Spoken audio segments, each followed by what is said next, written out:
Oh, oh, oh, ah, oh, oh, ah, oh, oh, ah, oh,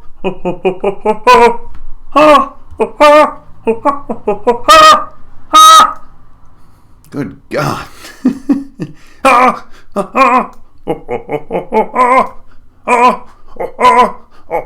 Where's the live chat? I don't know if things are working, but if they are, they're gonna be stinking silly. Let's take a quick look. Recursion. Alright, there's old live chat. I think things might be working. yeah. There we go. Okay, goodbye, recursion. Whoa! Okay, I don't see anything in front of me because we don't want to get too recursive, but we gotta... How we doing, guys? We got an audio check?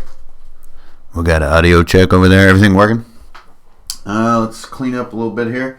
We're a few minutes early, but hey, everybody. So it looks like you can hear me. Looks like you can see me, which that's unfortunate for you guys because this is not pretty. Oh wait, am I? Hey, I'm over here. Hey, I have no idea. Let me look one more time into the recursive window. Okay.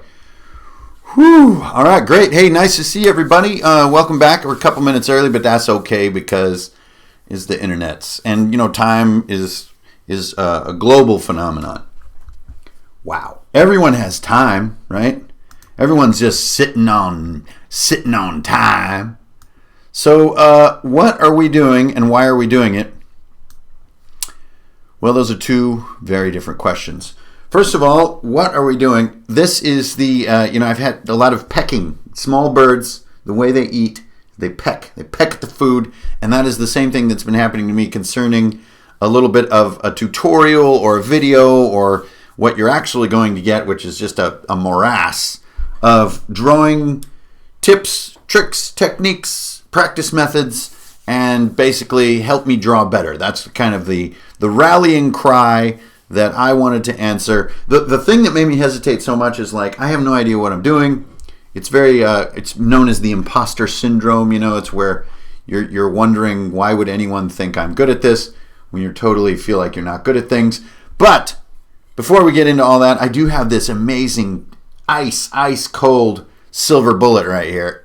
And since I have like 80 more push-ups to do today, I'm keeping the beer on the light side, so we're going to have a silver bullet. So, in the tradition of AbTab, strength, honor, beer, get them up there if you have them. Oh, that wide mouth glug-proof can is really a MVP when it comes to guzzling Coors Light. You wouldn't want that on an IPA. Dear God, that's cold. Oh my God, it's so delicious. And I don't want to hear any beer snobbery. That's a delicious beer, has its place in the universe, especially in the middle of summer. Okay, so give me those sweet, sweet tips. What's up? Hey, there's Matt. How you doing? Hey, everybody. Look at all these cool peoples. That's you. You guys are the cool peoples. Let's get right to it, okay? So I went back to my journal, and I looked at these 2 pages that I'd written out about the sort of how to draw, okay? How to draw. Whoa. That is a gigantic topic. A topic, too, that there are a million things online for you to go look at if you really did want to embark on the journey of drawing.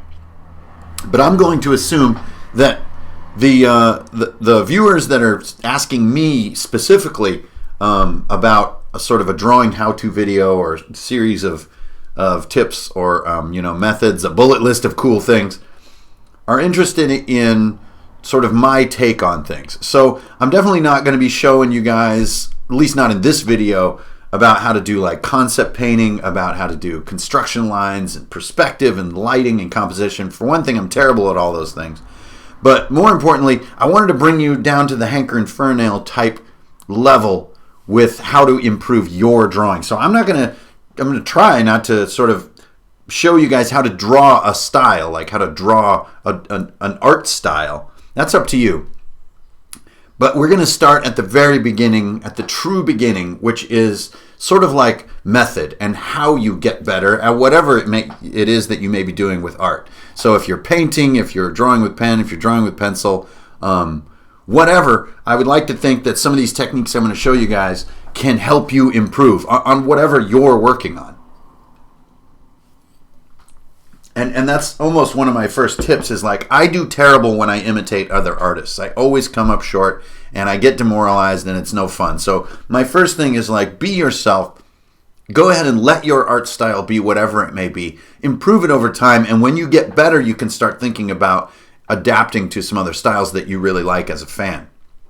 And that can be very difficult even for a very advanced artist. So for now, I would just say, just look at what happens when you draw for yourself and what style it sort of evolves. And what I want to do is help you make that a little bit better, okay? So enough talk, right? We've had this funny discussion about how my intros are too long. Okay, so look, lines, woo! Okay, so there I'm scribbling, just warming up. Okay, so the first thing, and if you guys are sort of drawing along with me, then, get out your paper or your Cintiq or your drawing tablet or whatever, and you can sort of join in with me Commander Mark style. But the first thing we're going to do, I like to call line reps, okay? So now, like anything else that you want to get good at, it's really going to come down to repetition. It's really going to come down to showing up. You're not going to do great 80% of the time, if not 95%. But as long as you keep showing up and just keep arriving at the drawing table, you're going to get better and you're going to do good. Okay, so what are line reps? Well, this is a line. Okay, so there we go. That is a sort of an L shape, right? Now, I just did that L shape in a way that what I want to do is help coach you how to see how that's done. That's probably the most drawn shape in all my art that I do, is a pull and a curl, and a pull and a curl, and a pull and a curl, and a pull and a curl, and a pull and a curl. So as you can see, they're pretty consistent, and they're also, in my mind, error-free. So what are you talking about, dude? When you're doing line reps, there's some things you want to do. You want to always pull, and you want to use your arm like a compass, okay? So pulling means this. I'm pulling this line toward my body. So I put my pen down and I pull toward me. I put my pen down and I pull toward me. And even the curl part of my line is mostly pulling down into my left. Okay, so the opposite would be I put my pen on the paper and I push it away. And I put it here and I push it away. And I put it here and I push it away. So as you can see on a couple of these, they're wobbly. Now maybe your style is a wobbly art style, but you want to do that on purpose, not on accident, right? So once again, we're doing reps, okay? We're doing line reps. So let me get a fat pen so you can really see. Okay, there's a pull with a curl, a pull with a curl, a pull with a curl. There's a lot of confidence. You see, even the speed with which my pen slides when I'm pushing is reduced. And the slower my pen moves, the more I'm going to get wobbles and the more I'm going to get things that I may not want. So some people have asked me in private messages about, like, how does the ICRPG get that kind of clean look? And I'll tell you, it's not from using undo and using a bunch of Photoshop tricks like, erasing little pieces like this and stuff. It's from trying again and again until you get it right. So it's a lot like drawing a circle. This is a very advanced form of line rep, right? Circle, circle, circle, circle, circle, circle, circle. So again, I'm drawing in the direction that to me is a pull. Now right at the top end of a circle, you're going to get a push, and that's usually where I do the worst part of my circle. But the pull part of my circle, I do really well. Okay, so circle, circle. The higher on my paper I do my circle line reps, the better they are. Like, those are some pretty good ones right there. If I do say so myself, those are nice circles.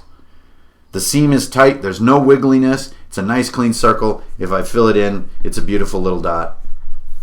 Sure. Okay, so what are you really saying here, Hankrin? Well, line reps. Pull them toward you, which is usually top of page to bottom. That's why you see artists spinning their paper around. They're spinning their paper around so that they can always use their hand and their arm in its most stable direction, which is pulling and curling in a pull way.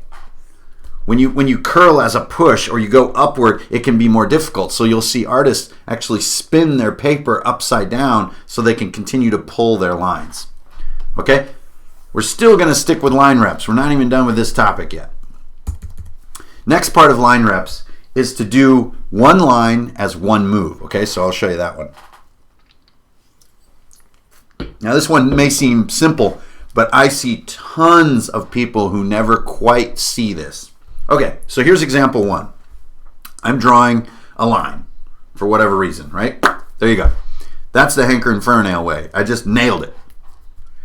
I see so many people want to draw the same thing and go like this.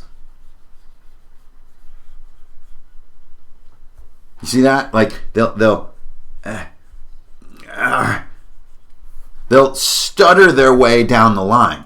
Now that may be an art style that you're doing, but once again, you want to do that on purpose rather than it's just how you draw. And what it comes from is people don't know where they're headed. So especially with curls, they'll do this. So you've probably seen this, a person who will draw a circle like this.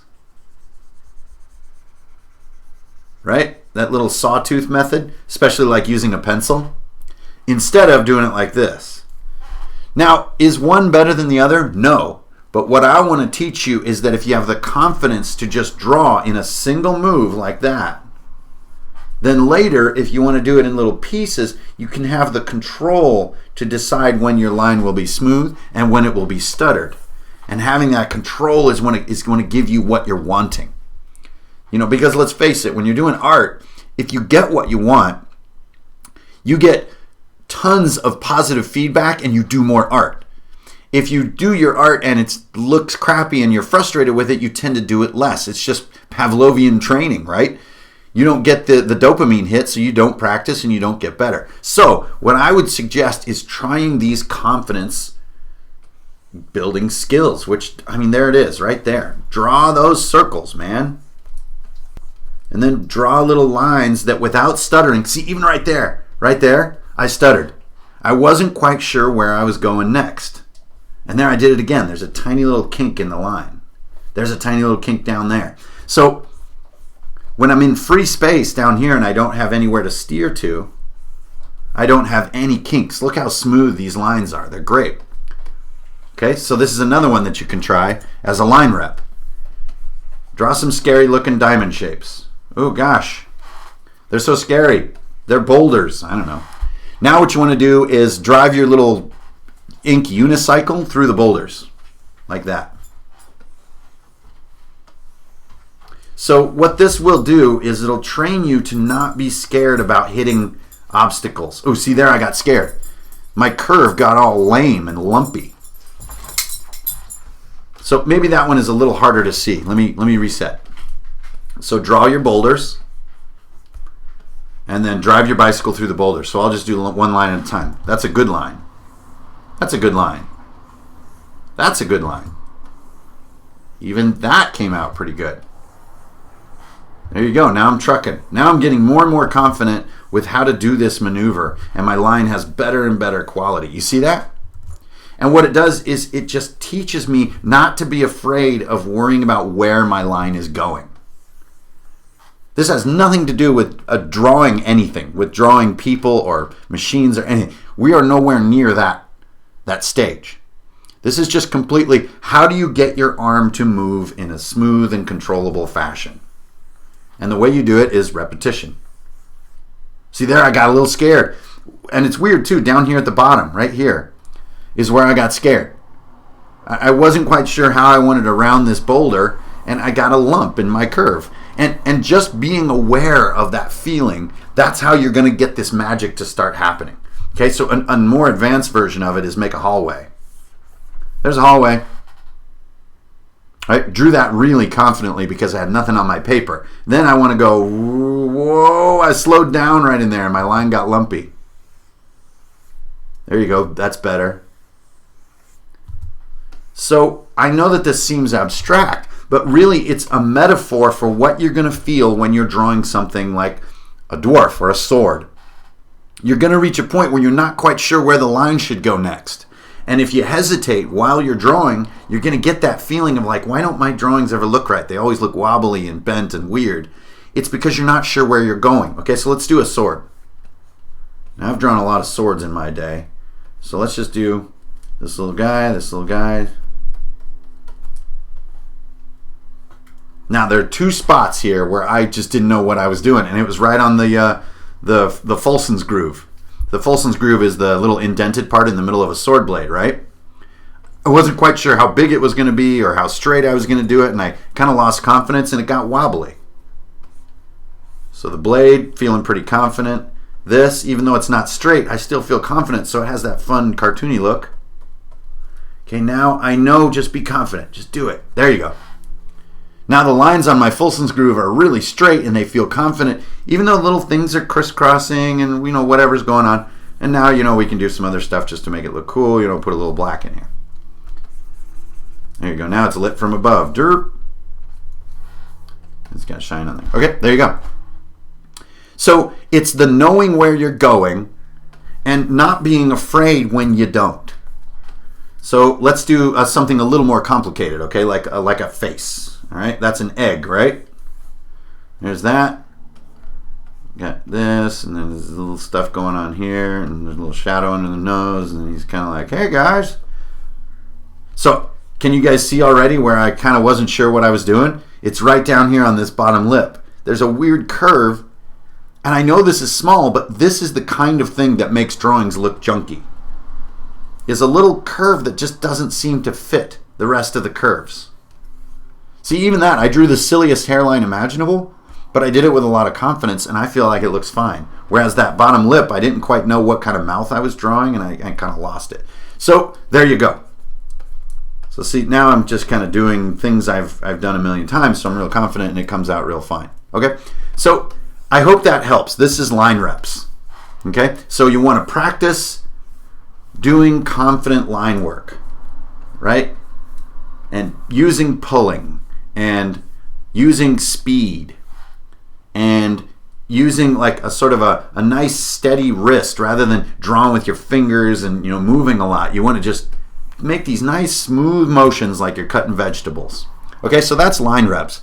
And this is basically just how to do line drawing over and over again to where your lines feel steady and smoothly curved and like, it feels very aesthetic, kind of like a coloring book. Now later, if you get into some style variation, awesome. But remember, we're talking about how to get to the very fundamental level.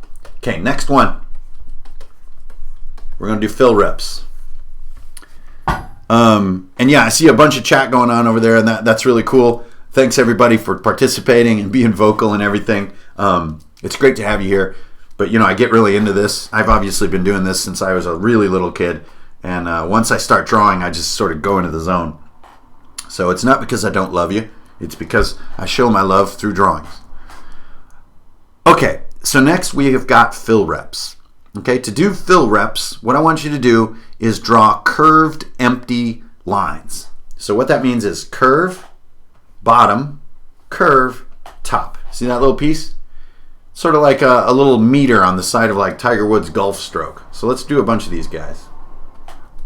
Boop, boop, boop, boop, boop. So since you've been doing line reps, you're good at this. Pull, pull, pull, pull, pull. See there, I had one that was kind of lame.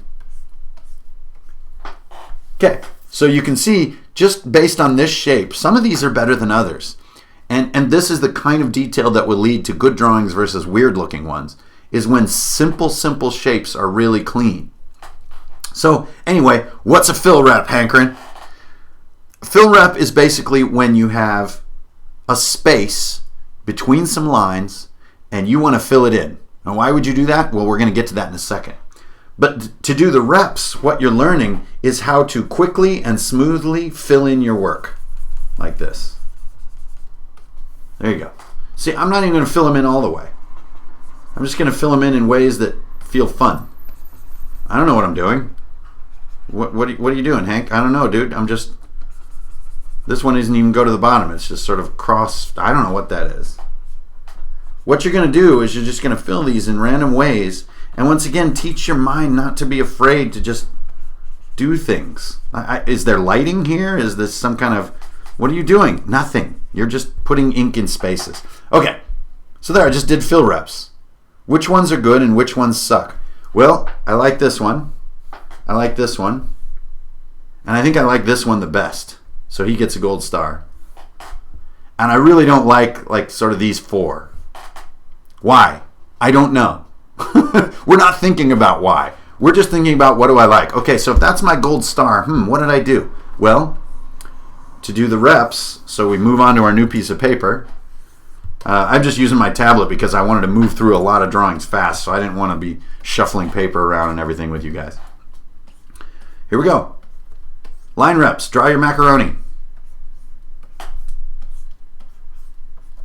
Another way to do it is draw the sides first and then the bottom. If that's easier for you, then whatever. You're just trying to do repetition. Okay, there we go. Some of these are better than others. So it looks like I kind of did the bottom half, and then I did like kind of a blob and a dot. Okay, cool. So let's do bottom half, blob, and dot. Do the line first and kind of the blob, and there's the dot. And, oh boy, I got all picky with it on that one. You know, if it takes you more than a couple seconds, you're probably being picky about it. You know, why did I put a W shape right there? I didn't. My hand did that. I'm just letting my hand pull lines where they want to pull lines. Okay, there we go. More fill reps, all with these little blob dots. Well, I definitely like this one. And that's about it. Okay, moving on. Don't worry about it. Next kind of fill rep. You guys have heard me say, anytime you draw a line twice and fill in where it varies. So there's my first line. There's my second line. Do you see the variation? As a fill rep, fill those in. This will get you to a place called line weight. Now, in time, as an artist, you can use line weight as a tool to imply depth, to imply roundness, to imply lighting. But right now, what you're trying to learn is just how to let your hand kind of follow your own line and create variation and create randomness. Oh, look how chunky that got. I don't want to feel chunky like that. There we go. Ooh, very nice. And then fill it in. What am I doing? Nothing. I'm not doing anything. Once again, I'm just getting my hand nice and loose. I'm getting more so my brain loose. The hand is almost always loose. It's your mind that has expectations. Screw those expectations. Not during these exercises. Nobody's Van Damme while they're doing push-ups except Van Damme. Okay, so there's my line. Here's my second line. Ooh, I got some weird shapes that just appeared. And man, when those surprises happen, that's when you're doing cool art. When your hand is surprising your mind, like that's definitely my favorite fill rep right there. That is really interesting. It looks like a piece of fabric or something. Why? Just because I let my hand kind of float. And that's why you're doing all these silly things, or just watching the vid as you may be. See, like, I don't have to draw it the same. I don't have to go slow and be careful. Screw all that. Life's too short. At least for this method. So there you go. We're done with fill reps. Fill reps teach you to just loosen up and to find fun little ways to fill in little spaces, right? If you have little squares, you know, these little kind of curled squares. What's a fun way? Maybe if I draw a curve like that and then fill in the other half. Maybe if I draw diagonally and then fill in. What am I even doing? I'm just building little conventions that give me good feelings. And when I get good feelings, I repeat them. Okay. Next is, this is the big one now. This is where we're going to bring it together a little bit. Spotting. Spotting is my word for one of the hardest skills to develop in drawing, which actually has nothing to do with your hands, or with your pen, or your drawing ability in general. So, what is spotting? Okay. Spotting is where you learn to see better. So let's do some stickmen.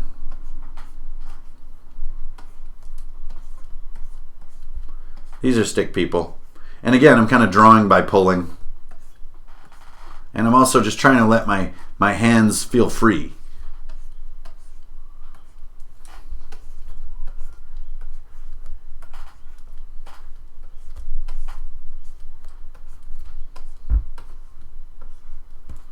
All right, these are some stick men. I like them to be on the ground. I don't like floating stick men. There, they all need a little ground plane. Okay, so again, when you see gaps, you fill them. That's your routine for today. And you don't always have to do that. We've all drawn stick men, and you don't have to fill in all the gaps, but that's just what we happen to be doing today. Spotting is the art form of seeing things you don't like, or seeing things that you do like and emphasizing them. It's a very strange process that happens in the mind. So as I'm looking at these 6 figures, the first thing that I spot, and I don't know about you guys, but I cannot look away from it. There's actually 2 things, but the first thing I saw is this right here. This bizarre extended torso that just looks like, what happened to this guy's torso or pelvis? Like, does he have an extendable, like, you know, intestine torso or something? So if you see that, then you take action. Okay? Now, we're not going to use erasing or lasso tools or any of that kind of fancy stuff. All we have is our marker. So it's like, well, I know I don't really like that, so what am I going to do? Well, you're going to kind of add some ink. Okay, there. I kind of just added in some ink. I'm going to elongate his arms and put some little hands on here. There. Now it doesn't feel so wrong. Now it's like a guy with a shirt on. Okay, the next one is this crazy arm. Are you guys seeing it? It's right here. Look at, that arm is nuts. Now, the art of fixing it is a completely different skill than the art of spotting. And so what I want to emphasize is, like, look at your work or look at your practice and be able to have this nice, calm, non-judgmental skill of spotting things that feel off. Okay, now remember, we don't get an eraser, we don't get to use a lasso. All we have is our marker. So if that arm is too long, I kind of need to make everything long, right? So I kind of add some ink on the arm, I add some ink here, I add some mass to his torso. Then it turns out, whoa, he's on one knee, because then his limb length will match. Okay, and then there's his other leg. Okay, now it's starting to make a little more sense, like add a lot of length to this arm here, and then he's got some hairs. Now that line suddenly isn't out of place because his limbs are so long, and he has feet. Okay, now actually I'm pretty happy with all of these figures. Feeling pretty good. So you see, the art of spotting is looking at the span of your work or a single piece and spotting what's wrong and then moving in on it. Another great way to practice spotting is go back to your circle drill. I'm drawing circles. I'm drawing different size circles. They're close, they're far. This one's overlapping. This one's really big. This one's like enormo. Okay. Now, it's probably a little more difficult to do spotting right here than it is on something like a stick figure where you're like, you know what people look like. So what's wrong with these? Well, I don't know about you guys, but I instantly spot 2 that I can't stand. So if you're feeling that sensation of like, oh, there's that one circle I hate, it doesn't matter if we choose the same circle. It's feeling that impulse, and it gives you something to do next. For me, it's this little guy right here, and I'm going to fill him in. But that little guy, he's too eggy, and I hate him, and his spacing is weird, and he's driving me crazy. So when I go into the marker, and I draw another circle on top and round him out. Like that. Now he's got a bump on top, so I'm going to keep going. You know, and once you mess up a circle, it's almost impossible to get it better. So now I just hate it more and more the more I work on it. But mastering that is a completely different skill than spotting that you don't like it. And that's what I want you to think about. There we go. Now I'm kind of happy with it. Now it looks like there's some kind of a dude right here. Okay, the other one that I don't like is this one down here. I use a circle to circle a circle. It's this one. Because when I joined the line, I accidentally got 2 little dimples on top. And for something about it is just driving me nuts. So I'm going to fill it in too. There, now it's not bugging me. Actually, that's a nice little circle now. And then I'm like, whoa, I think I see a bowling ball or something. So if I fill this one in, and then there's another, hey, there's my bowling ball or coconut. Either way, it doesn't matter. What matters is that you see it, you go in and work on it, you lean back, then you spot again, then you lean back, then you spot again. And that rhythm is how you're going to get your art to the next level. Okay? And now we're going to bring all 3 together. All right, so first of all, we've got lines, right? You're going to do your lines. So let's do this kind of, whoa, what kind of shape is this? I don't know. What is that? It looks like a, there we go. It's like a head. Remember, I'm not supposed to use undo and tools and all this stuff. Okay, so let's just run with drawing a dude. Beard, here we go. Remember, just keep moving. Don't slow down.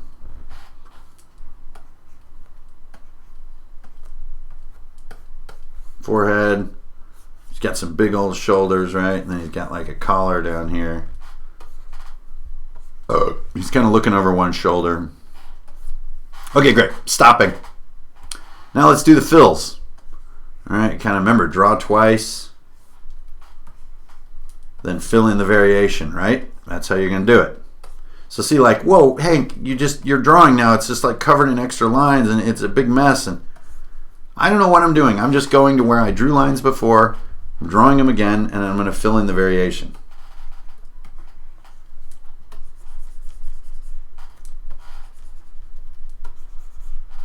Hang on, bear with me now.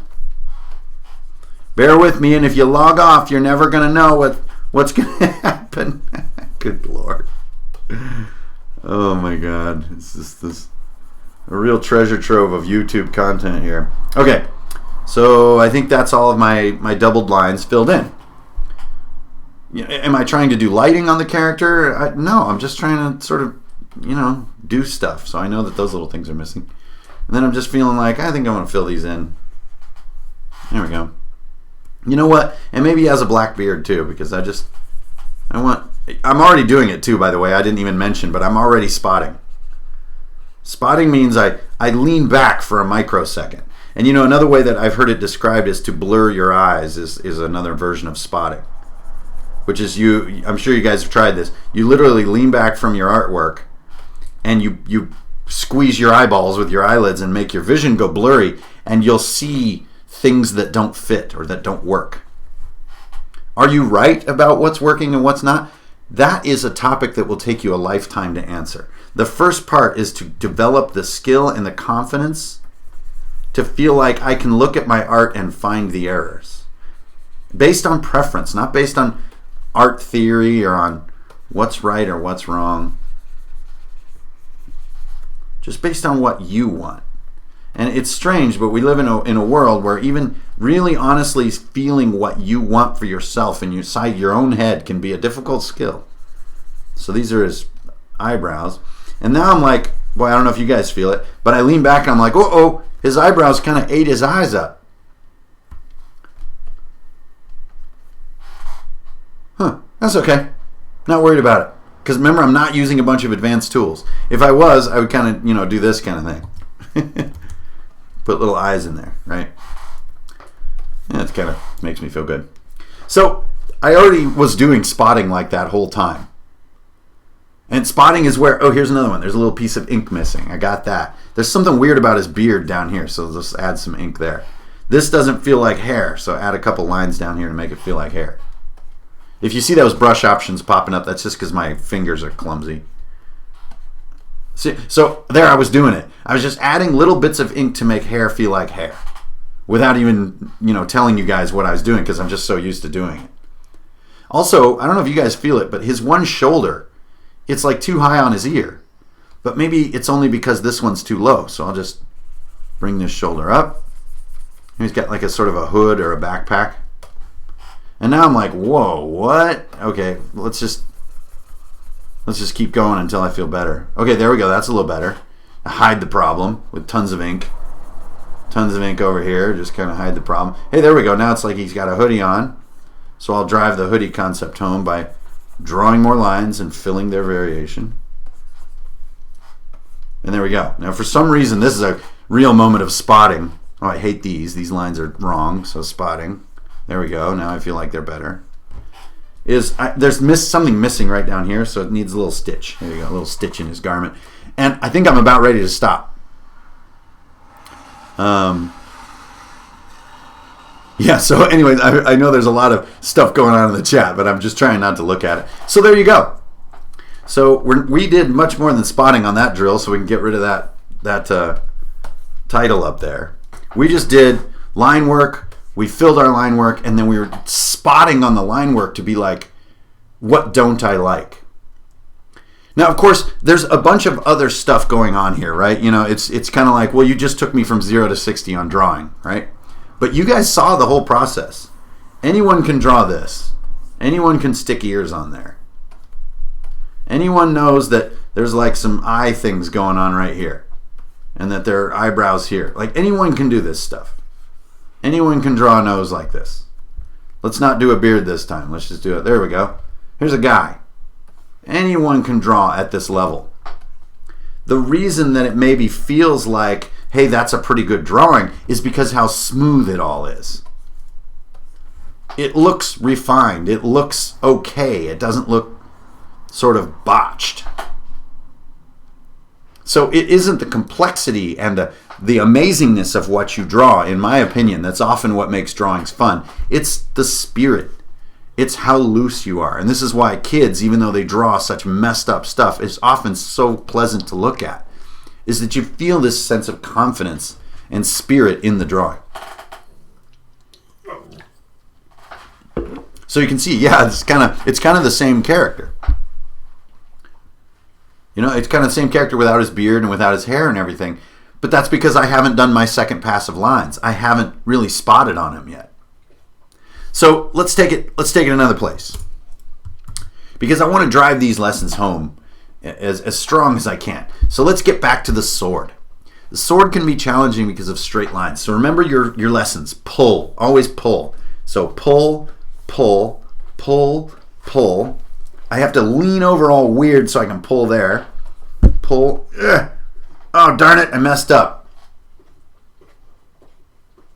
Well, shit. Now, if I wanted to continue without erasing, I'd have to have a hilt like that big. And that's just silly. So, I'm going to do my next trick I want to show you, which is totally the trick of the Sharpie artist who does not have erase. I have to deal with this drawing now. So I'm going to, oh man, I pushed that line. Why did I do that? There we go. Okay, up, up. What the hell is that, hankering? This is my improved sword. I'm going to fix my error. There you go. So it's kind of like an extra fat sword. Cool, it's like a buster. But I've got some weird line errors, right? That's okay. Remember, we're only allowed to add ink. We're using a Sharpie. I'm just going to fill this sucker in. Who cares? So now, it's kind of starting to feel like, to me, hey, that's kind of, you made a cool stylistic decision. You made a super fat sword. No, I didn't. I screwed up the hilt. And I ran with it. So I put some little things in there. I mean, obviously, I just did some spotting right there because I was bored with that left edge. So I added a couple little thingies. And then I feel bored with the Fulson's groove right now. So I'm going to add some runes. There we go. Done. Now there's a couple of things that just happened that I want you to take note of. One, finish. Finish your piece. So if I'm drawing a sword, right? And then I go, whoa! my thing just messed up. Don't quit. Use your skills. Use spotting, use filling, and find a way to make this work. Like, look, I can mirror this. I can, oh God, I'm pushing again. Here we go. Oh, there we go. There we go. Huh, huh, huh. Lengthen that blade to match the length of that weird banana hilt. And now I have this chevron on here. Well, shit, it's like a chevron sword. Now, you're kind of like, Hank, dude, what are you doing? This is interesting now. This is like a dwarven sword now. With that kind of blocky chevron design. Did I set out to make a dwarven sword? Hell no. I was trying to draw a normal sword and I accidentally drew a banana hilt because I'm so clumsy. And then just in the process of adapting, I kind of got this interesting sword design. And to me, this is the very skill of going with it. This is the art of finishing. And honestly, how I made a lot of my ICRPG card art. I had no idea I was about to draw a freaking moon rover or whatever. But I would draw like this sort of blobby wheel thing. And I'd be like, oh wait, That isn't a messed up fruit cart. It's a moon rover. Weird little space tread here. So obviously, I'm getting into some other stuff here, like how to draw perspective and other things like that. But it's the exact same skill set. It's always pulling. It's having really smooth, confident line work. And you wind up going places.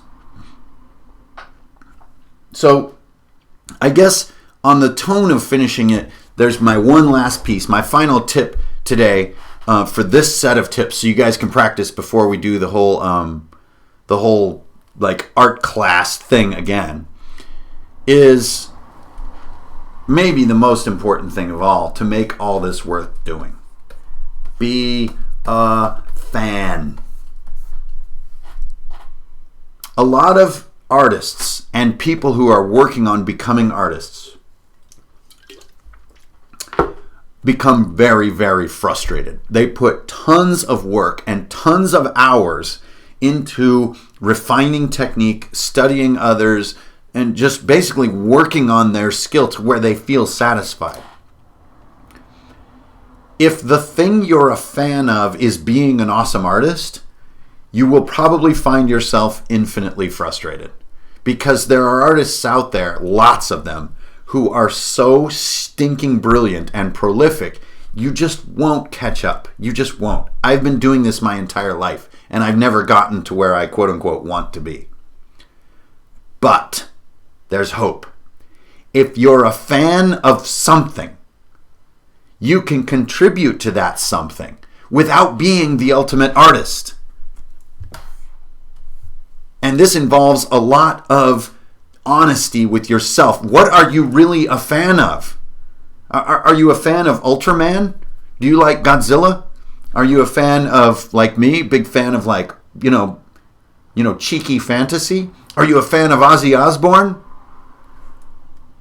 If you know a single thing or a theme of things that you're absolutely stoked about, you can contribute to that body of work on that thing, and other people will gather around you and positively enforce you, and you will move forward. Rather than be like, okay, I'm a big fan of being an awesome artist. I'm going to set out on this journey. And then you get your Sharpie and you're like, oh my God, this doesn't look like Vermeer. This looks like that new ankle pants video I've been putting off. I just totally drew ankle pants. Let's finish this so we can... There he is. Okay. If you guys don't know ankle pants, man, you got to go check out ankle pants. This is some dope stuff. All right. I just want to tell you to embrace something and love it. Something specific like dwarves. I freaking love dwarves in almost all their incarnations. And I always want to draw dwarves. And this is where I got this shape. This is how you draw a dwarf. You start with this shape. You add ears. I'm drawing a dwarf. Oh, I'm feeling good about this one. This one's cool. Actually, that's not his head. He's got a slightly too tight helmet. He's got pulled down a little too low. He also has a trimmed beard, so he doesn't have the sideburns. Oh yeah, this is like a southern dwarf. Got it. That's more of a Texan dwarf, that voice there. He's got his little... See, like, I kind of messed that up, right? I didn't really want a Kaiser Wilhelm helmet, but that's what I got. So instead of just getting frustrated and getting my eraser out and starting to bail, I'm not going to do that. No. I'm going to keep going. And once again, I'm just going to be like, for some reason, this beard doesn't feel solid to me. I'm going to fill it in. Okay, great idea. Is it a great idea? I don't know. I don't care. I just want to keep drawing. What are those little blobs you added on the bottom? I don't know. I just wanted to look like a beard. And then look, hey, it's blowing in the wind.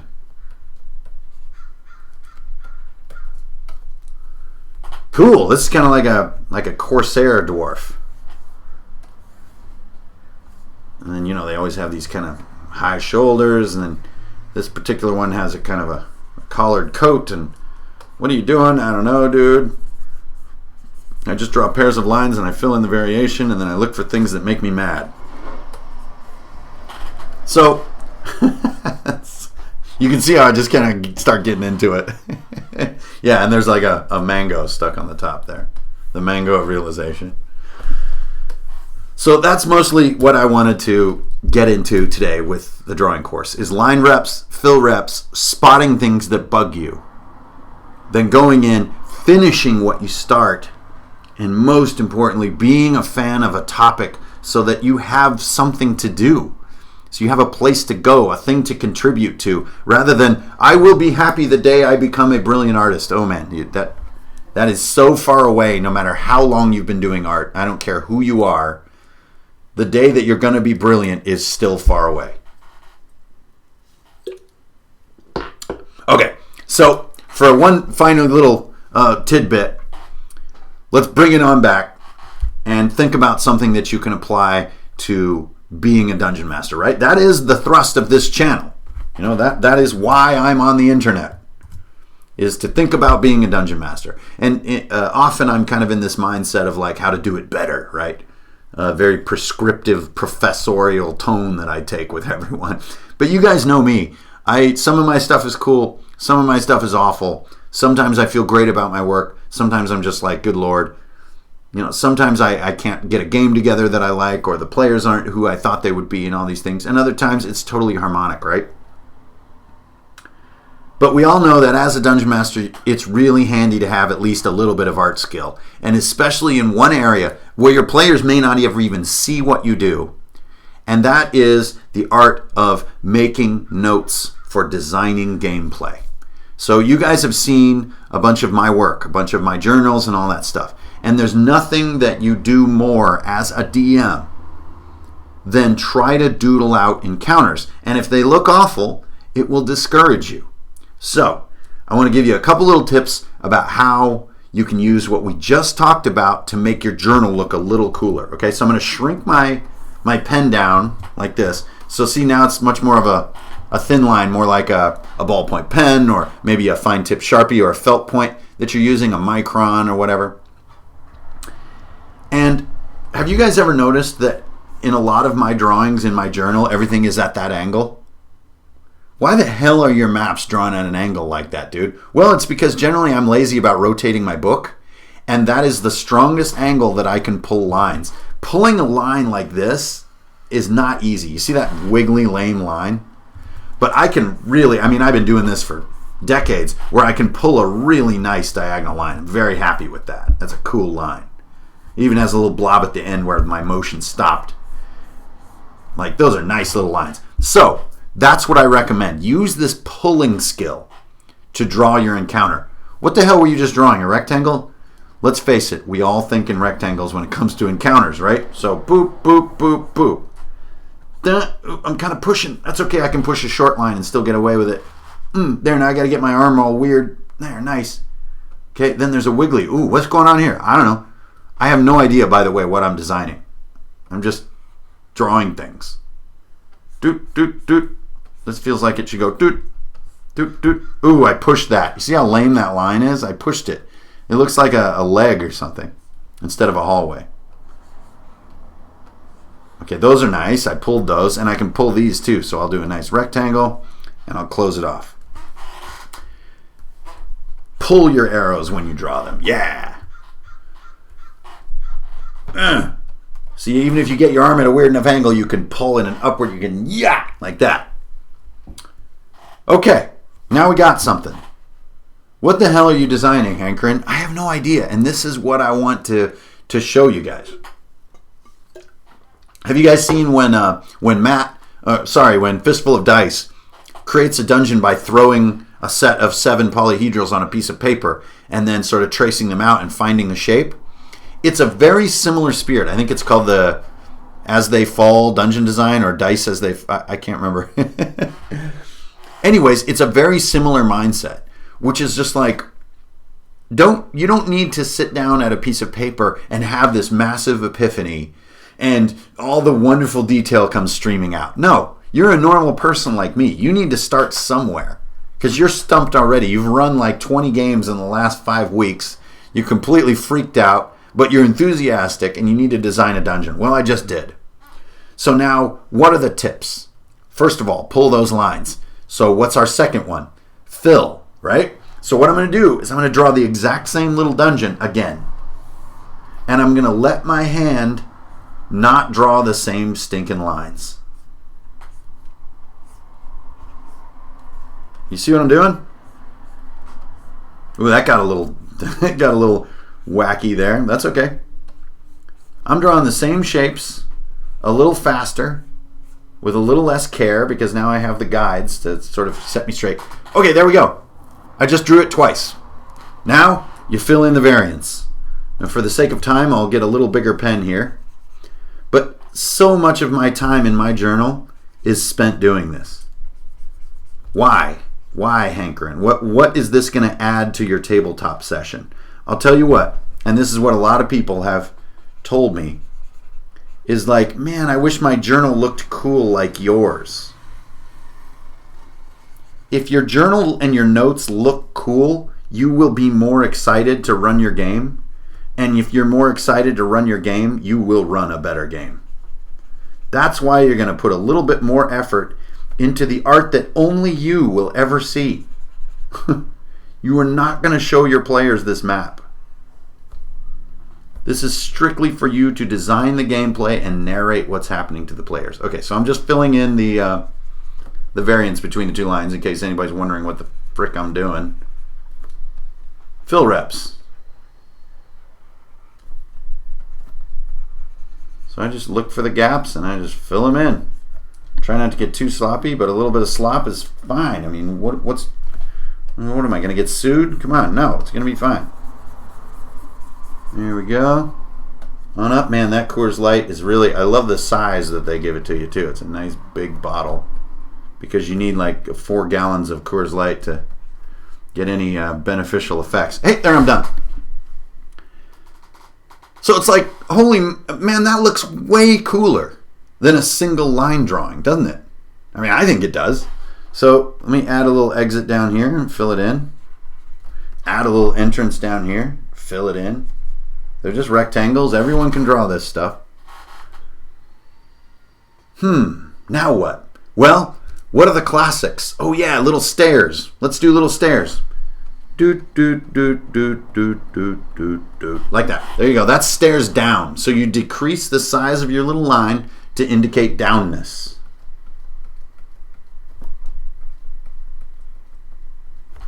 See that? These are tricks as old as first edition, man. Okay. So, whoa, something just happened to my dungeon, which I just had no idea was about to happen, but it just happened. Since the stairs go that way, this is the entrance. Now you're really designing with your right brain. I never planned for that to be the entrance. I actually kind of thought maybe this would be, or maybe I'd add a little thing up here. But the right brain just made that happen. It's awesome. At least, I don't know, if you're me and you get excited about this kind of stuff. So there I just did some spotting. And I feel like this is a natural sort of space, and it needs little fingers like this to kind of indicate, ooh, I'm a weird little rough cavern. So then to make my map consistent, anything with a rough kind of blobby shape gets these little fingers. Okay, cool. Done with that step. This kind of feels empty, right? Again, I have no idea where I am or why, but this feels empty. So I'm going to put some little squares in here. This is the right brain thinking I need squares. So again, just kind of draw it twice, fill in the gaps. There you go. Are those pillars, or maybe they're pools? Oh yeah, it could be like a clay pools like in Crimson Peak. So before I lose it, clay pools. I did 3 O's in my clay pools. Less clay pools. Whoa, I have no idea what that means. Well, if these are clay pools, then maybe they're mining the clay down in here. So there's some sort of big clay deposits. Whoa, maybe this is like the lair of like a golem creating wizard who uses this magical clay beneath his rotting old mansion to create these golems. So these are clay deposits. But then finally, if you go down deep enough, he has this sort of weird chamber, which, I don't know, maybe it has like this weird kind of 7-pointed star kind of shape in it, right? And he's doing necro shit. Necro room. Then there's one other weird thing, which is like there's 2 exits. So this goes like to the sea, and this goes to the caves. I have no idea what that means, what the sea is or where the caves are, but it doesn't matter. Because again, I'm thinking with the right brain. Oh, did you see what I did there? I didn't even mention it, but there's a little stray line that was bugging me. That's the spotting skill, and I just went and blurped it over with a little bit of ink, and now I'm like happy with it. That may seem like the tiniest little nothing, but when you add those up over time, that's how you get cool looking little maps. That's how you get more excited about your next encounter, how you bring that energy when you sit down at the table and you're ready to describe the opening scene to your players. Whew. Man, that got intense. Jerry was a Claypool driver, conjured golems all his days.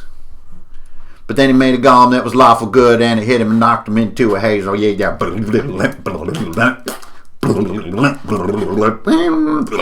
Okay, whoa. Jerry was doing necro shit in his tiny little necro room till he got a bomb inside of his clay mine, and then the whole place went boom. You gotta go like... Wait, that's Metallica.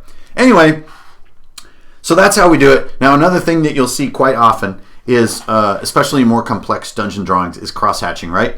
And it helps you see what's positive and negative space. Cross-hatching, in its simplest form, is 3 lines, then 3 perpendicular lines, then 3 lines, then 3 perpendicular lines. You guys have all seen this stuff. It's a convention of environmental design, and architects use this method to imply solidity, right? You've seen that little pattern. So what you can do is, if you get confused where the openings are and where the closed parts are in your drawings, and you guys have seen me do this on my dry erase maps, you can put your little cross hatchings in here. And that way you don't have to like fill every damn thing in with black and like saturate your page of your workbook with ink. But you can get this sense. There you go. Now you can really feel where the positive and the negative space are. That line's too thin. That line's too thin. Okay, much better. See what I'm saying? This line's too thin. There we go. Hey, now this is starting to be a cool little dungeon map. And if I'm feeling like, hey, this is kind of cool, I start filling in all these neat details. Oh man, there's a corpse in one of the in this clay pool, and his name is Les. And it's dripping down the walls. Right? And actually, where it's dripping down the walls, it's where it's most in its liquid form, and like maybe a player could sample it there and get it into a vial for analysis later. And then I'm like, well, this room feels a little boring. What's wrong with this room? I don't know. It's like cracked. Floor unstable. So as they walk across, floor cracks. So then it's become like this whole room's going to fall apart. Why is that interesting? I don't know. There's a guy right here. There's a bad guy. He's one of the flesh golems. There we go. Or clay golems. Sorry. There you go. Golems. Oh, I wrote the word golems on accident. Fine, there's 2. You see what I mean? It's like just completely going with it. Just roll with it, man. Just whatever happens, happens. And then this is how you're going to get it done. Now, I know that when you're DMing a big campaign, or you're trying to live up to the expectations of your players, or you're having them do a boss because last time you said there's going to be one. You have a lot more constraints, right? You don't always get to work in a free space. But I would actually invite you not to think that way. I would invite you to think, I didn't even know it, but I'm designing my boss right now. My boss is a necro clay golem. How does it fit into the campaign? Well, last time we heard this clue that blah, blah, blah, and then start to cram your square peg into your round hole. And that cramming process, that explaining process is going to give you all the crazy, unexpected creativity that every DM is known for, right? So, whoa! That's what I wanted to really get to, is how we came from line repetitions to filling, to spotting things we don't like, to finishing what you start instead of aborting, to be a fan of a thing, in this case making cool little dungeon maps. And then to bring it together to do a thing that me and you and every DM that I've ever known does a lot of the time, which is try to think up the next thing that players are going to explore and do. So, whoa. Whew. You just make all this shit up, don't you? Every DM I know is good at making shit up. The skill and what I think differentiates a really surprisingly fun DM is the spirit with which they're making the shit up. You don't want to make shit up so on the spot that the players are kind of like, well, whatever we do, it just comes to life. Because that's weird, like in the Twilight Zone where the little kids can think of a thing and it becomes real. But if the DM plans things with such a tight spirit and a tight imagination, everything seems almost too real. And it's like I have to go get groceries in the game. And somewhere in between, there's a beautiful place. And a lot of the fun of the hobby of being a dungeon master is what happens when you're here and I'm just in my little room by myself with you guys. But I do this crap all the time by myself, almost daily. And you guys have seen my pictures of what I call the temple. It's I go to my local pub, I order a pint, and I sit there with my pint and my book, and I do this very skill. When I get about to this point, about 3/4 of the way done with a sort of a dungeon or a map, I ask, okay, what campaign does this fit into? Where is this going to reach the table? What players are going to play this? And why is this useful? And then I'll start doing more notes. And so in this case, here's the kind of the rest of my notebook down below, right? So what I'll do, and this is another right brain technique.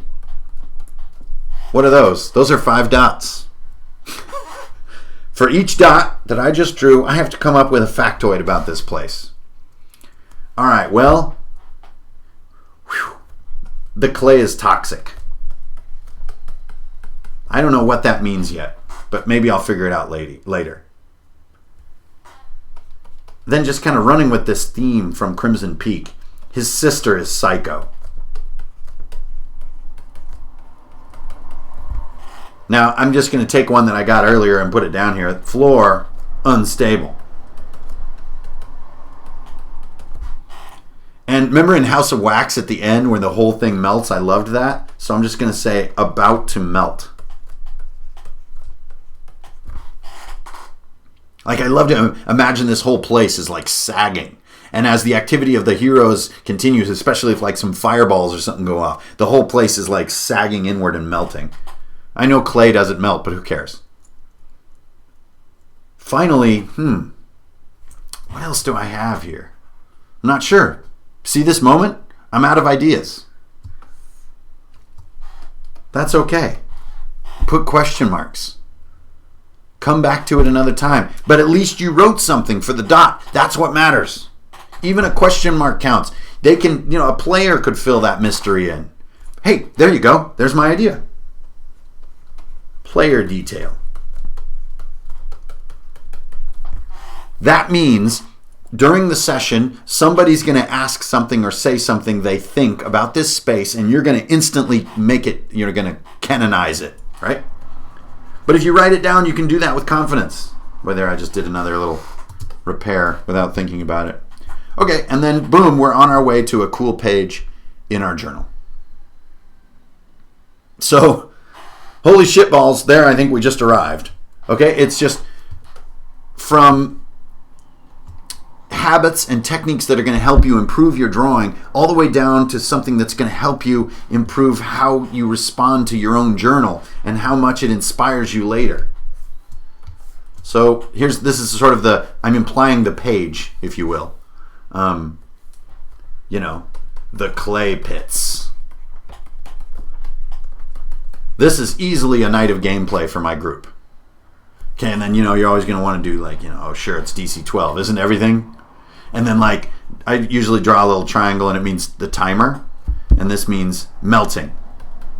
And then there's another timer, which is D4 Golem spawn. And then I'll put a little quote down here you'll never know my pain. Who says that? I have no idea. Why do they say it? I don't know. It just popped in my head. So whoa, his sister is a psycho, They live on top of a collapsing clay thing, like in Crimson Peak. But there's something else going on where he's made a deal with the devil, maybe, or he's somehow in over his head with this whole clay golem thing, and he's actually gotten himself in trouble, and he's not a perfect villain that you enjoy killing. He actually feels pain and sadness too. Whew. That's it, guys. I'm spent, but I'm pretty happy with this. I could see myself running this bad boy, actually. I hope you guys feel that sensation too. But that's part one of, kind of my drawing method, and more expansively thinking, my creative method, which is to use the right brain. Use the right brain. The right brain always knows what to do because it doesn't think in concepts. It just thinks in randomness and in squiggly, weird connections of concepts that your left brain has not connected yet. So let the right brain lead the way, then bring in that badass DM left brain that you have to explain why the crazy square peg is going in the round hole. But the right brain demands that the square peg go in the round hole. It doesn't give a shit about you and your peg hole assumptions. Nice peg hole assumptions. So that's it. Thanks everybody for tuning in. And I wanted to throw a couple of quick shout outs. Thanks everybody for helping me answer questions across the internet. There's been a great trend I've been noticing lately, which is that more and more people getting into ICRPG and more people asking about how I do things on YouTube and why I'm kind of off my rocker. And I have my viewers, my friends, and my co-DMs and co-players sort of rising to the occasion and answering those questions with me and for me, and I really, really appreciate it.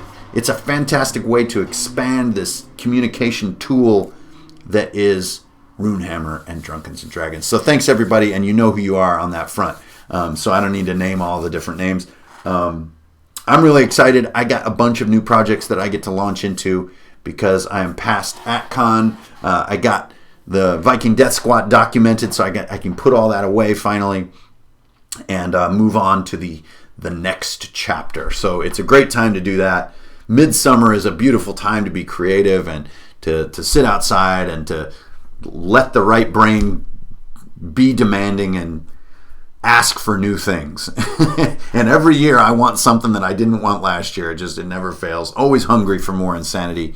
So thanks everybody for tuning in. And I think I'm going to get the hell out of here if I can figure out how to turn off the whole thing. So it might go recursive before we quit. But thanks for tuning in. I'll see you next time. And everybody coming in on the chat room, really appreciate all your participation. I have no idea how many people showed up today. 150. Great. That's awesome. It's a bona fide loony bin at this point. So thanks everybody. Strength, honor, beer. And I'll see you next time. Hank Infernal signing off. All right. So keep it real. Don't steal. You always get a deal. Peace.